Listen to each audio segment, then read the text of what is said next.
All right, well, good afternoon or good morning for those of you joining from further west. My name is Carrie Zeigelman. I'm with the NARUC Center for Partnerships and Innovation. Welcome to today's webinar. I want to now introduce Commissioner Ellen Nowak, Chair of the Subcommittee on Clean Coal and Carbon Management, for some opening remarks and introduction of our speaker today. Thank you, Kira, and thank you all for joining the NARUC Subcommittee on Clean Coal and Carbon Management and NARUC, the U.S. Department of Energy Coal Modernization and Carbon Management Partnership for today's briefing on Project Tundra. Through the NARUC DOE partnership, NARUC works closely with members of the subcommittee and the staff subcommittee on clean coal and carbon management. The partnership facilitates opportunities for state public service commissioners and commission staff to learn about the use of carbon capture and other advanced technologies to improve performance of the U.S. coal power fleet and support beneficial use of domestic coal resources. As chair of the subcommittee, I am pleased to welcome everyone to today's virtual briefing on Project Tundra. As states move towards decarbonization goals, the use of carbon capture and storage will be crucial to capture emissions from coal and natural gas generation in emission-intensive industrial processes. Project Tundra is a collaborative effort between Minnkota Power Cooperative and the Energy and Environmental Research Center at the University of North Dakota, and other partners to install technology to capture 90% of emissions from the Milton R station, a coal-fired power plant in central North Dakota. Today's webinar will be recorded with the recording and slides posted on NARUC's website and sent to all attendees within the next week. Again, I'd like to thank the U.S. DOE Fossil Energy and Carbon Management and the National Energy Technology Lab for their longtime support of NARUC's research and technical assistance on coal and carbon capture issues. Please enter your questions as we move through this presentation. David has said he will take questions throughout his presentation. We don't have to wait until the end. So if you want to go ahead and enter your questions in that Q&A box, we will get through as many as possible. And we can also do some at the end as well. If you would like to be unmuted to ask the question, please raise your hand and NARUC staff will assist you. Otherwise, I or one of the NARUC staff will just ask the question on your behalf. One more thing, please keep in mind our speaker does need to leave for another meeting at 50 minutes past the hour, so we will conclude then. So at this time, speaking of our speaker, David Greeson from David Greeson Consulting is a consultant to the carbon capture and power generation industries. Until his retirement in 2018, David was the vice president of development for NRG Energy, where he led NRG's Gulf Coast Business Development Group and the company's carbon capture program. David was the developer of the $1 billion Petronova project near Houston, Texas, from inception through commissioning, and is now consulting with companies planning development of CO2 capture projects. So he's not fully retired yet. He began his career in the power industry 40 years ago at Houston Lighting and Power, and over the years, he has developed 5 major power projects here in the US, which represent over $3 billion of investment. So David, thanks again for sharing this information with us. Look forward to the discussion, and I'll turn it over to you. Thanks, Chairman Nowak. I will say that I'm pretty good at developing projects, but just at a loss when naming companies. And so Name My Company has no creativity at all. Well, thanks everybody for tuning in. I'd love to talk about carbon capture. We did a project in Texas at the Petronova project that I'm going to be talking about. But my mission now that I'm retired, so to speak, is to make sure that that wasn't a one-off project. I don't believe that it was a fluke. I think that it was an example or a pattern that can be repeated at other projects. So let's dive right in. Next slide, please. Okay, I'm currently working on a project called Tundra. It's in Center, North Dakota at the Milton R station. And if we're successful, and we talk about the timeline here in just a minute, this project will be the largest post-combustion carbon capture project on the planet. And we're looking forward to having this little 1,000 megawatt co-op have that bragging right. Next slide. So first I want to talk about the differences between the Petronova project. I've made dozens and dozens of presentations on Petronova over the years. And now that we're rolling out Tundra, I'd like to compare and contrast a little bit about the two projects. Tundra is twice the size of Petronova, and the fuel that is creating the carbon dioxide is a little different. We're in Tundra, we're using North Dakota lignite, and of course Petronova is on a Powder River Basin fueled project. Because Petronova was intended to demonstrate carbon capture technology and not necessarily all the ways to integrate and optimize a carbon capture bolt-on facility, we elected to build a standalone source of power and steam to fuel and drive the carbon capture process on Petronova. But clearly the best way to do it commercially and more in a sustainable way, commercially sustainable way, is to extract steam from the coal unit. So on Tundra, that's what we're going to do. We did take a in-depth look at using gas-fired boilers and capturing the carbon dioxide from those boilers to make the steam. But at the end of the day, extraction from the host unit is the best overall plan. You know, loved working for NRG. It was an exciting place to work, but it is an IPP, and there's no reward in the IPP world for having the long-term view. So they definitely work on a short-term view. And if you're going to install the capital, the massive amount of capital it takes to build a carbon capture project, you really need more of a long-term view. And so in this case, the owner and sponsor of the project is Minnkota Power Cooperative, and they definitely have a long-term view. I'm here in Grand Forks at their headquarters today as a part of a long-range planning process. Then I won't go through all the rest of these, but the biggest difference, and this is really important because Petronova is not running right now, we need to understand why. So Petronova is an oil company. There was no 45Q, no $50 a ton or $35 a ton like we have now when that project was developed. And so in order to create a revenue stream for the project that would pay for the carbon capture system, because I was absolutely given the charge that we were not going to have an impact on the cost of electricity coming off the host unit or affect its dispatch, because that also equals value. So in Petronova, it's flue gas in and crude oil out. And so it's really an oil company, right? It's capital and it's O&M to make crude oil. And when crude oil prices drop, then you have to do something about your capture costs, because with a enhanced oil recovery operation, there's a lot of fixed cost. And if you're not making enough margin to cover those, then you're best off just to shut it in. And that's exactly what they've done. The carbon capture portion of Petronova worked beautifully. I mean, it was the first project at that scale using that technology. So there were some first year, second year things that had to be tweaked and fixed. But by the third year, that plant had shaken out all of its bugs and was performing as guaranteed by Mitsubishi. Next slide. So on to Project Tundra. This one's a little simpler. We're going to be storing the CO2, not using it in enhanced oil recovery. We're going to be depending on 45Q tax credits for a revenue stream. And the capture system is really the main thing that we're doing. Where with Petronova, we had a CO2 pipeline, we had an oil field to worry about.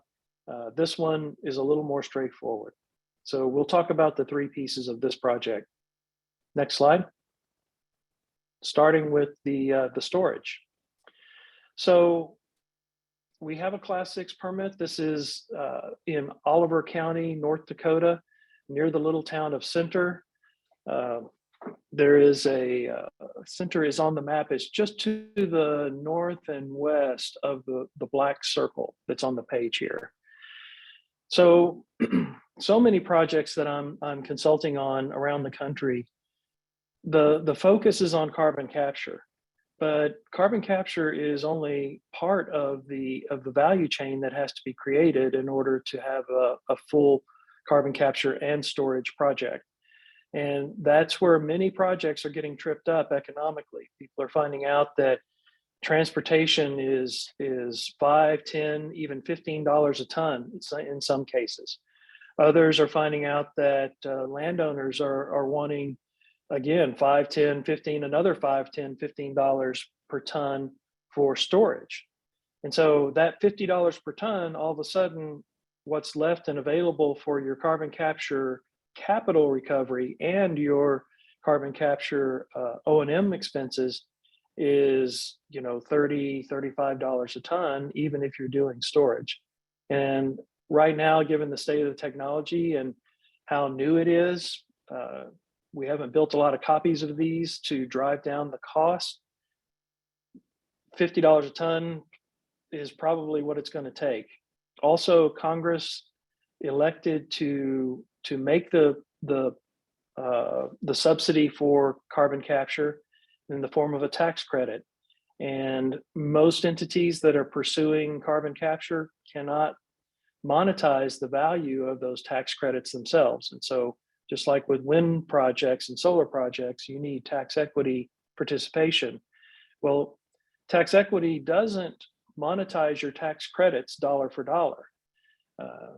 They take 10 to 15% off as well. And so for a $50 per ton tax credit, that's another $5 to $7.50 per ton. So as you can see, as everybody in the chain starts taking what they need, it doesn't leave a lot. So we've got some challenges ahead, but Project Tundra, on the other hand, is an opportunity for the $50 a ton to get something going in this industry. And the storage is a big reason for that. We are located directly above beautiful geology, and the landowners who own the pore space are also the people who are selling lignite to the power plant. So this area that you see depicted on the map is roughly the area of the lignite mine. And so it's just a beautiful story of we're mining the carbon out at 100 feet in the lignite seam, and then we're putting the carbon back at 5,000 and 9,000 feet deep directly below the lignite mine. And in the process, we're extracting the energy value out of the coal. Next slide. So we'll move on to the capture system. Next slide.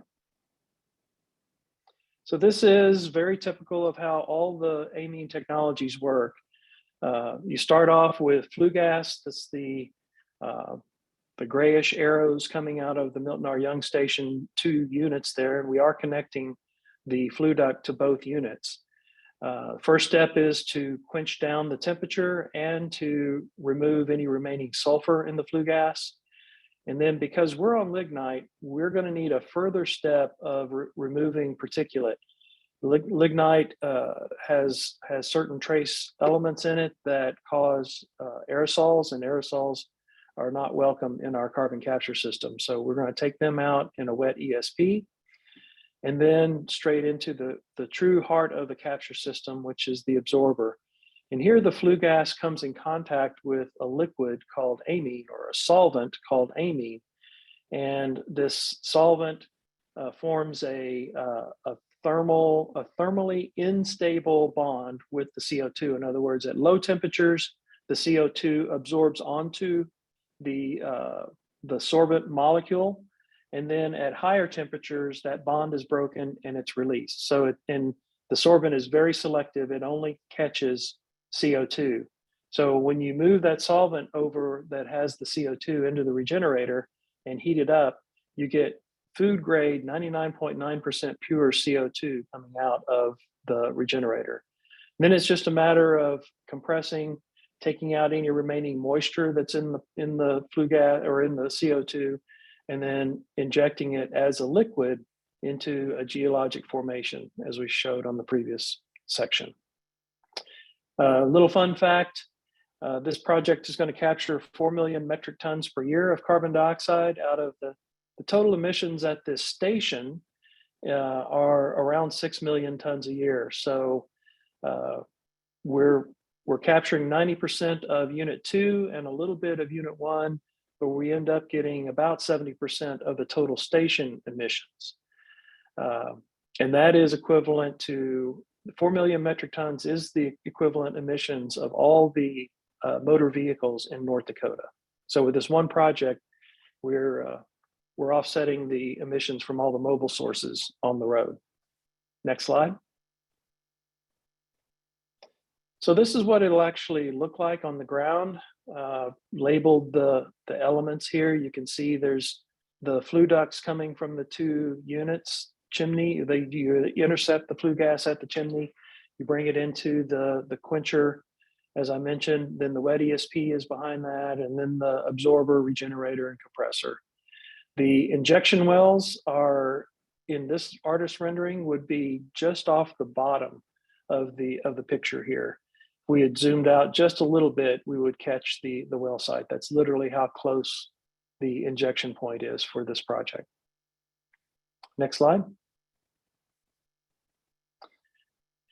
So the big challenge is the money, right? So next slide, please. So how are we going to raise the capital and pay for carbon capture? And we're going to, in our case, we're going to do it by structuring the project into 2 LLCs. The 2 red boxes show the 2 LLCs. We're going to have a capture company that owns the capture equipment, and we're going to have a storage company that owns the storage facility, the pore space underground.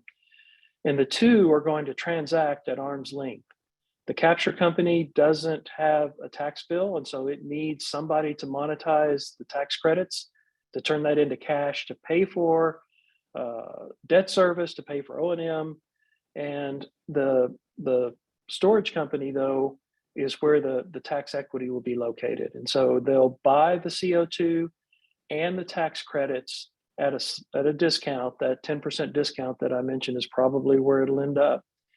And that'll create a credit quality cash flow to CaptureCo, who will use that revenue stream to go out and raise debt and pay its bills and pay the sponsors as well.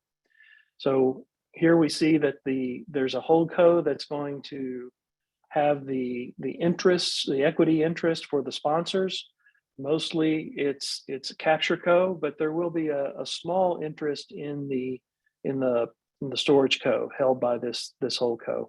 And then the tax equity will come in at the storeco level only. It's interesting to note that for 4 million metric tons per year, when the tax credit gets to $50, that'll be $200 million a year of tax credits. And there's also some non-operating losses that the storage company can monetize for us. And those add up to another $20 to $30 million.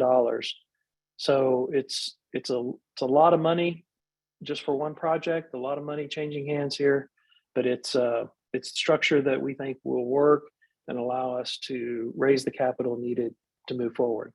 Next slide. So where we are is we've completed a pre-feed. We've also finished the study for the actual feed study, and the final report is pending. We should get the first draft to the Department of Energy in the next month. But one of the things I wanted to point out, and I'll have another slide that kind of go into more detail here, but we've got what I call a CREST study underway. After you've done a feed study, you're not done. You've only done about 15% of the engineering. You've got a plus or minus, it depends on what you contract for with your entity, but usually a feed study is plus or minus 15%.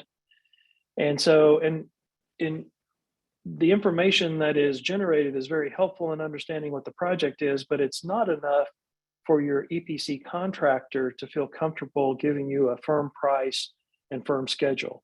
A lot more engineering needs to be done in order for them to get that comfortable and to give you a firm offer.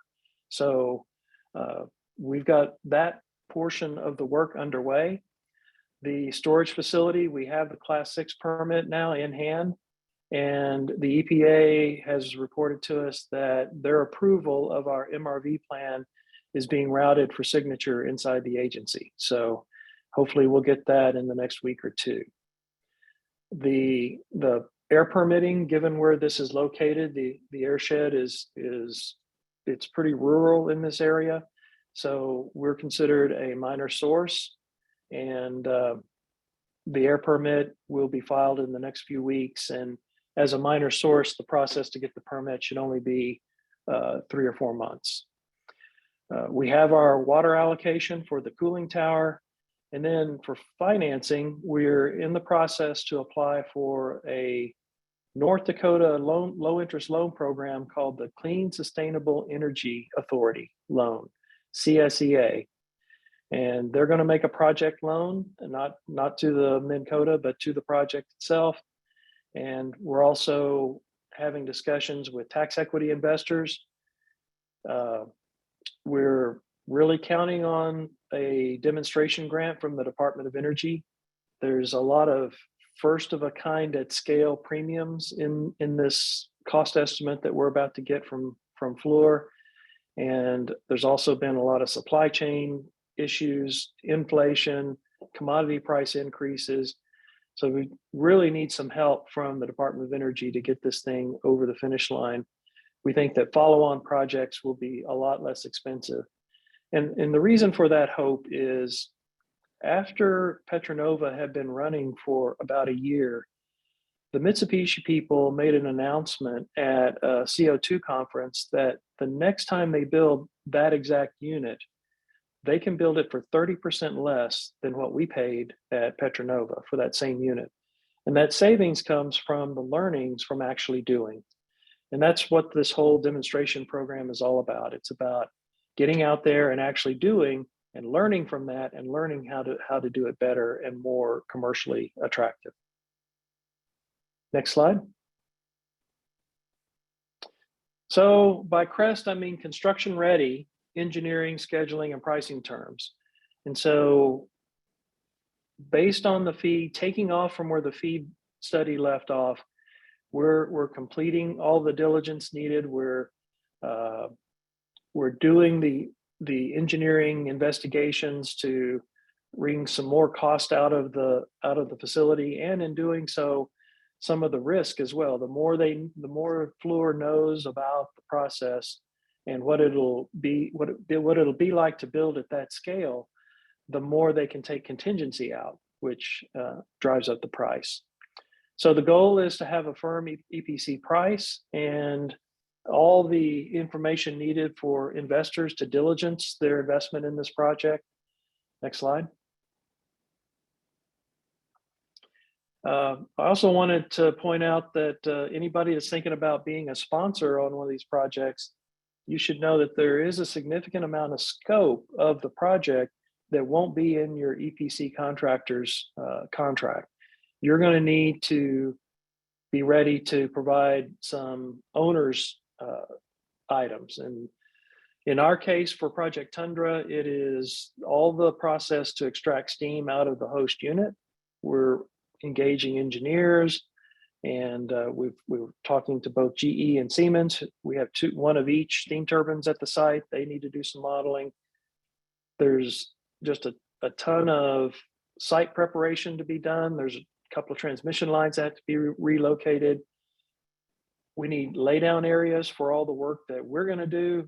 Fluor is responsible for providing laydown construction yards for what they're doing, but BOP is going to be about 25% of this project. And so there needs to be an area for us to do our work as well.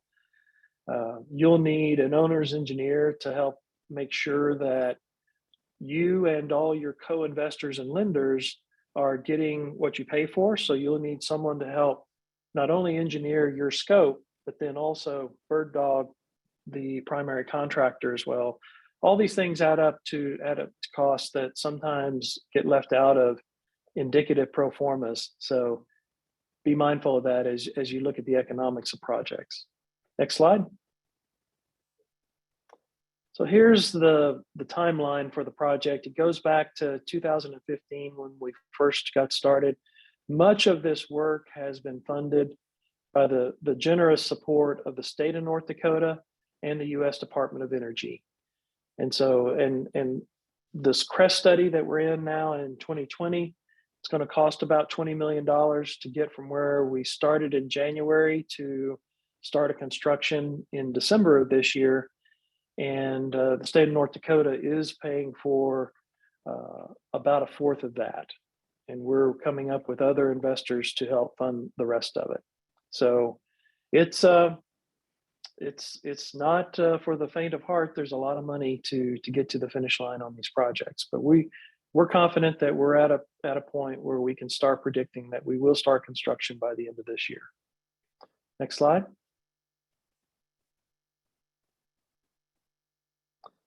Okay, before I launch into this slide, I see there's a question about what are the first of a kind technical features of the Project Tundra. Well, there's a number of them. First off is the Fluor technology itself has been built at about 1/4 of this scale. So this will be a big scale up. As our friends at Southern Company discovered, scale up is a risk item. It's something you have to pay attention to. The Kemper project was a pretty big leap in scale up, and it ended up being one of the factors that caused that project to have problems. So scale up is one. We're going to be drawing flue gas from 2 different operating coal units at the same time. So balancing that and making sure you're not tripping those units offline, because if you trip them offline, you don't get any flue gas and you don't get any power. So how hard and how steady you draw gas out of the boilers, the coal boilers, takes quite a bit of engineering and coordination. The absorber that Fluor is designing has some internal baffling that will allow us to turn down the carbon capture system. We'll be able to turn off whole sections inside this one large vessel, and the techniques and the construction methods to make that happen are pretty new. The hygiene of your solvent, anybody that's followed Boundary Dam, who is burning the same kind of lignite that we're burning at the Milton Young station, will tell you that maintaining the cleanliness of your solvent is just absolutely critical to the operation of your capture system. They had lots of problems they discovered on that, and we assume we're going to have some as well. But in our case, we've got a device that Fluor has that is proprietary that so far has shown that it will absolutely take care of our problems for us. So seeing it at scale, seeing it operate at scale will be something that will be done for the first time, first of a kind. So let me quickly go through. We're on with some. I'm sorry. Go back slide, please.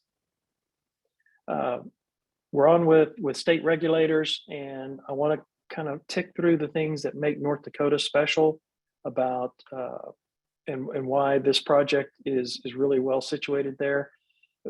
These are a list of all the incentives that come from the state, but in particular, I want to highlight the LRC research grants.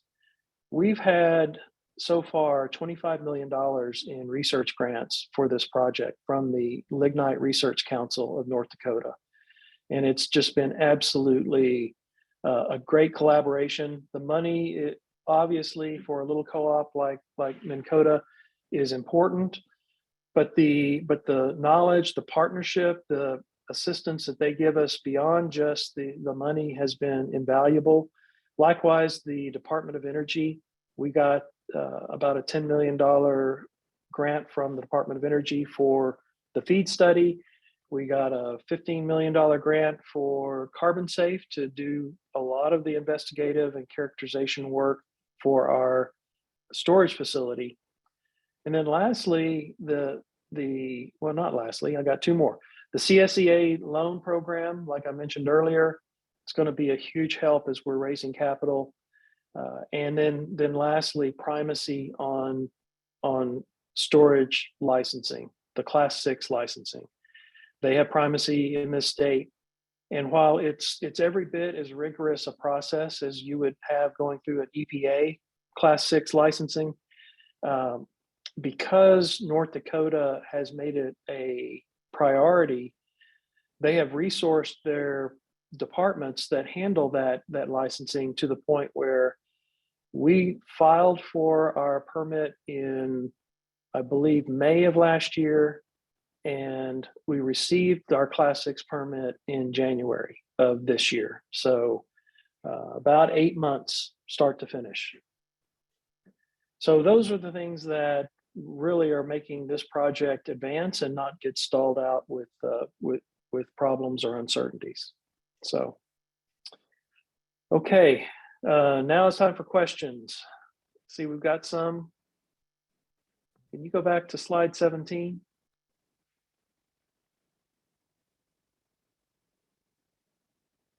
Yes, this is for everything. So the question is, are the numbers on this page reflective of the entire project or just the capture system? And the answer is no, quite a bit of this was for Carbon Safe. Project Carbon 1 and 2 were also just investigations into how lignite reacts with amine solvents. So there was just a lot of research, and also the Carbon Safe built into this. But Carbon Safe, I would say, with all the funders, in addition to the Department of Energy, we've probably spent $25 or $30 million total characterizing our storage facility. Okay. So there's another question that is, of all the things being considered for 45Q modifications, which ones do we think will have the biggest impact? Well, direct pay will have a dual big impact. First of all, you would not have the friction of the fees that are charged for monetizing tax credits, that 10% or $5 per ton. $5 per ton on Project Tundra is the difference between a wind project style return or size return or a robust mid-teens return. It's amazing how sensitive the pro forma is to just $5 bump in price, in the price paid to the project for carbon captured. The second big thing is there's a limited universe of tax equity providers out there. And so by going to direct pay, you open up to a whole another set of potential capital providers. So that one, I think, would be huge. And as you can tell, if $5 made a difference from direct pay, the idea of moving the tax credit up to, I think the proposal was $85, you would go from just a handful of very well situated projects like Tundra being advanced to, I would say there would be a couple of dozen projects around the country that would make sense at $85. Don't know that natural gas fired projects would actually make it at 85. That'd be pretty tough still, but certainly coal projects, a lot of fertilizer projects would make it at that price. So hydrogen projects will make it at $85. So I think that would be huge as well. Okay, we've gotten a question from Mississippi regarding any lessons learned from the Kemper. So I'm not an expert on the Kemper project. I've obviously talked to the Southern folks and heard a little bit about some of the issues there, but scale up seemed to me to be the biggest worry there. And so we've been very careful in selecting technology that isn't a big step up. And we found in the carbon capture industry, talking to people that do membranes, some do cryogenic separation, others in the amine capture systems like the ones we're developing. There seems to be a kind of a rule of thumb around 10% per jump in size. That if you can keep your scale up to 10x of the previous largest size, you're probably going to be able to handle the things you're going to learn when you scale up. If you start getting too aggressive in the scale up, when problems happen, you may not be able to overcome them. So I would say that's the biggest lesson learned from the Kemper project that we take into our other projects. We've got some oxy-combustion folks, which are talking about trying to break into carbon capture and get their technology out there and start moving up the technology readiness level. But there are just not a lot of big projects out there, and so the next big one, we're just going to have to be real careful on how much we scale up. So another question about the storage facility. Yes, I can provide a little more information on that. It is roughly 18,000 acres of aerial extent is where the CO2 plume and the half-mile buffer that's required would fit inside that 18,000 acres. The target formation is the Broom Creek. It is fairly thick sandstone, and the top of it is about 5,000 feet down. One thing to note as you're thinking about potential storage, you need to have your depth deep enough where the pressures of everything above it, the rock and the water and everything above it, will keep your carbon dioxide liquid. And generally that's called hydrostatic pressure. Generally you need about 5,000 feet to create that hydrostatic pressure to keep the CO2 liquid. And in that way, even if you had an open hole, if somehow somebody broke off one of your wellheads, the column of CO2 above that should be heavy enough to keep it liquid down below. So there is another formation for ours. It's 9,000 feet down. It's another sandstone package. Both of these sandstone packages have really thick, impermeable shale levels right above them. So we're having kind of a stacked storage at two different levels. So same landowners for both, and the same aerial extent for the most part for both. Okay. David, See any thanks. more? I don't see any more right now either. If others do have questions, please again use the Q&A, the chat, or if you want to raise your hand, we can unmute you if you prefer to ask it yourself. Sounds like geography plays a big role in some of the success and design of this, and obviously then the other, I guess, softer things like incentives that are offered by the state and other things, but a lot of it's federal. Where else might be an ideal candidate? Have you thought about some other states where CCS might be an ideal possibility? And if there are areas that can be discussed that are under exploration for it, do you have anything to share on that end? Yes, we're seeing storage opportunities all over the country. California, believe it or not, actually has rules in place that allow for underground storage of CO2. The Gulf Coast, Texas and Louisiana in particular, have beautiful geology for storage right along the coast. The oil producing regions like the Permian Basin, the Rockies, those oil fields can either be enhanced oil recovery or just straight storage, because the same pore space that holds natural gas and oil can be used to hold carbon dioxide long term. The Mother Nature has proven that those formations are ideal for holding those kinds of liquids. And then the Ohio and West Virginia area, there's some really good geology there.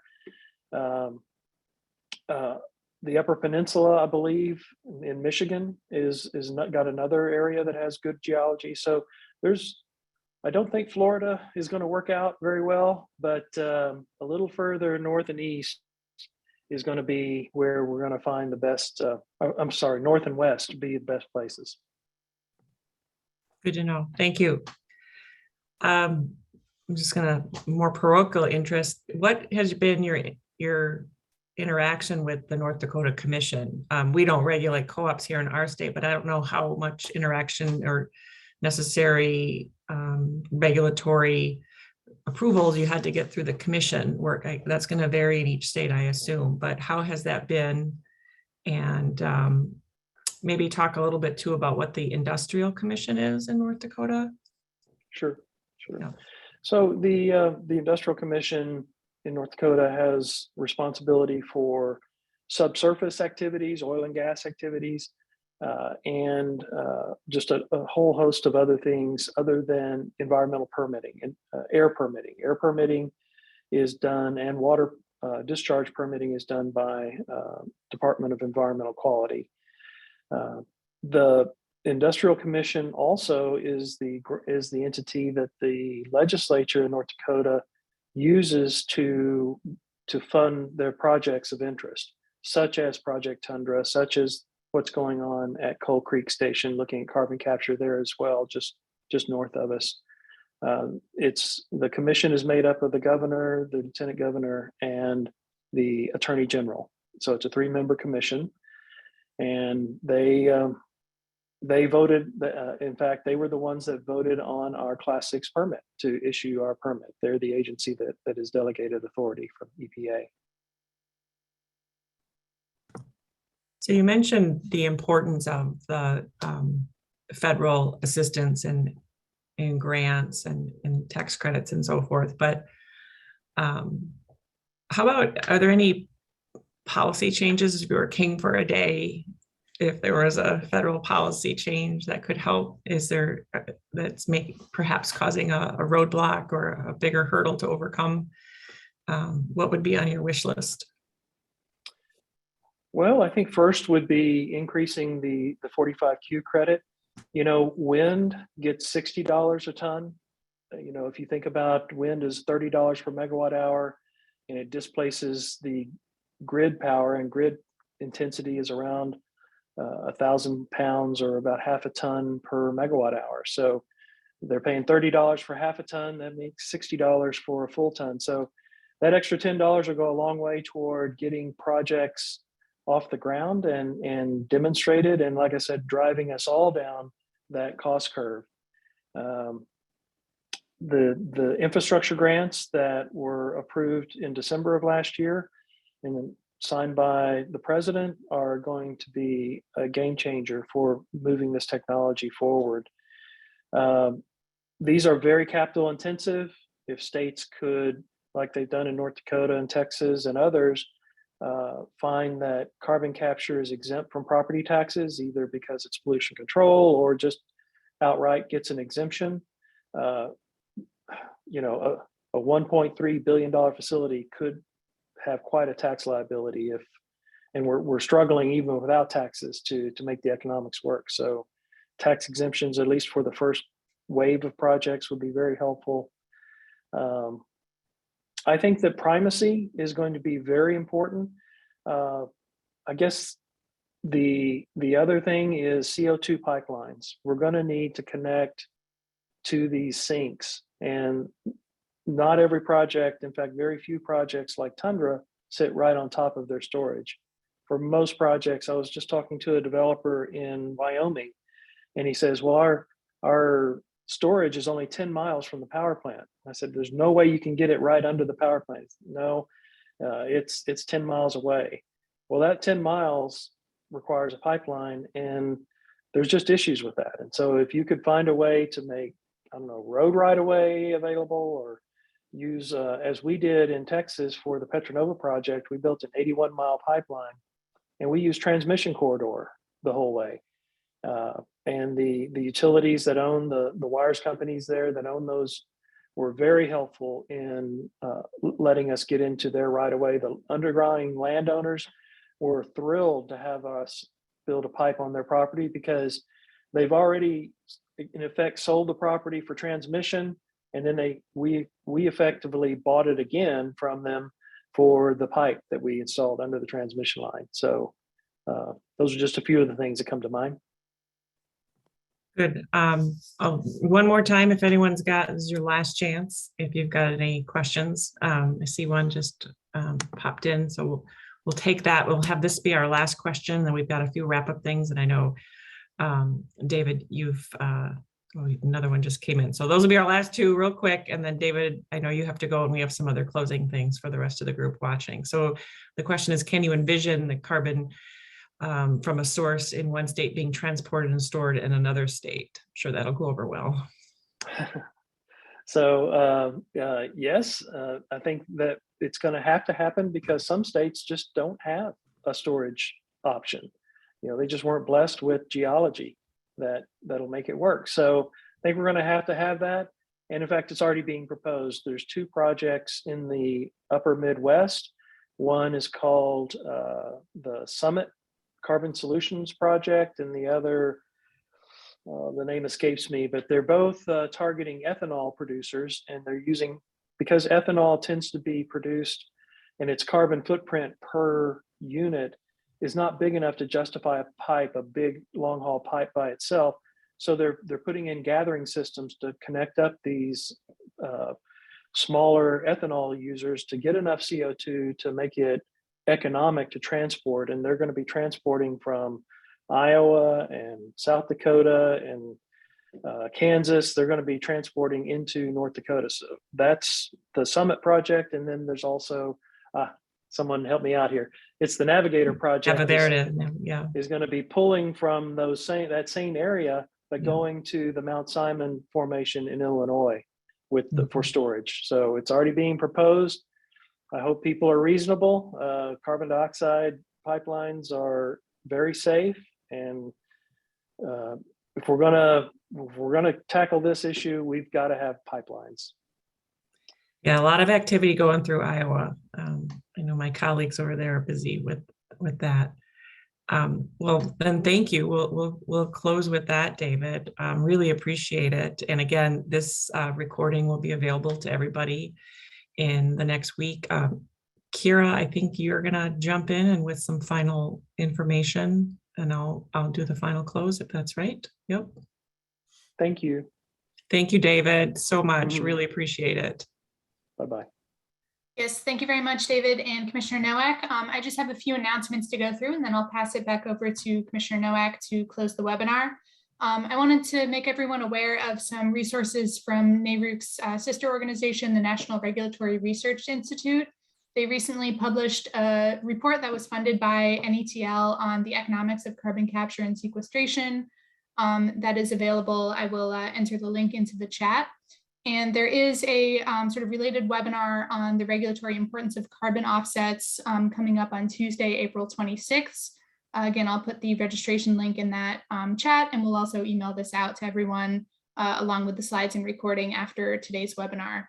NRI also sponsors an ongoing regulatory training initiative, and there's a course coming up on May 3rd, 4th, and 5th on benefit cost analysis for distributed energy resources.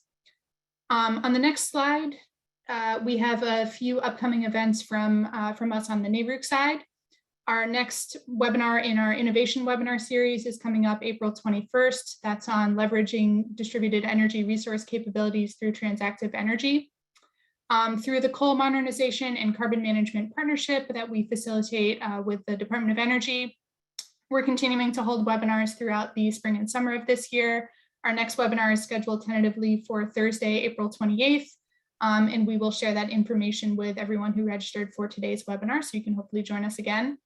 We are also facilitating an energy transition workshop as part of the Mid-America Regulatory Conference annual meeting in Chicago on June 19th through 22nd. The date of our workshop is the final day of the conference on Wednesday, June 22nd in the afternoon. That's in Chicago.